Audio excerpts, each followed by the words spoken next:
Welcome. In this video, I will show you how to recover image database on SONY ZV-E10 Mark II. So first, let's switch on the camera and make sure that you have an SD card inserted.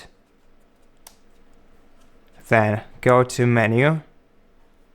Here in the menu, we want to select the sidebar on the left.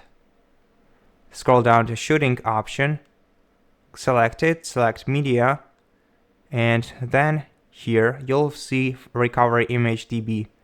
Select this option, select enter, and if you have the database file, then you'll be able to recover it.